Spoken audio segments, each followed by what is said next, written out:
السلام عليكم ورحمة الله تعالى وبركاته. بسم الله والحمد لله والصلاة والسلام على أشرف رسول الله وعلى آله وصحبه برضا الله أما بعد. Respected Hadarat and leaders and parents, I'm very happy to stand in front of you to speak something about the seriousness of coming month Shahr Ramadan.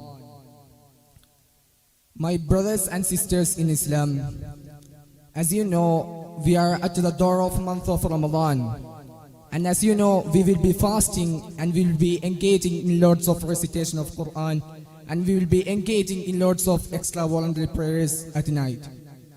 And we would like to increase our good deeds during the month of Ramadan because we know of the multiplication of these good deeds.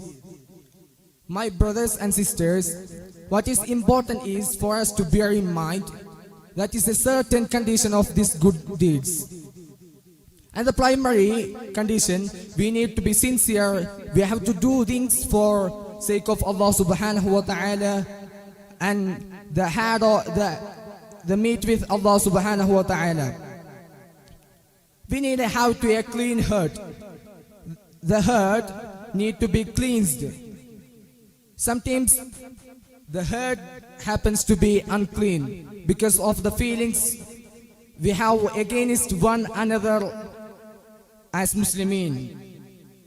So I want to invite you prior to the beautiful month of Ramadan to take a moment to look at your heart and to say, to ask yourself, how do I feel regarding my fellow Muslims, my brothers and sisters and humankind?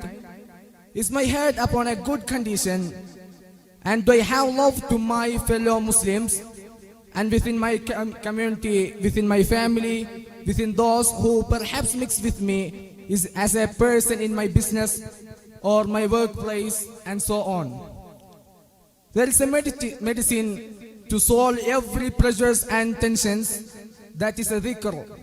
اللهم لا مانع لما أعطيت ولا معطي لما منعت ولا راد لما قضيت ولا مبدل لما حكمت ولا ينفع ذا الجد منك الجد.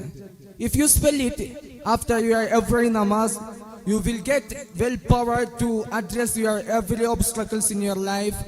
I don't want to prolong my speech, so I conclude here. وآخر دعوانا الحمد لله رب العالمين.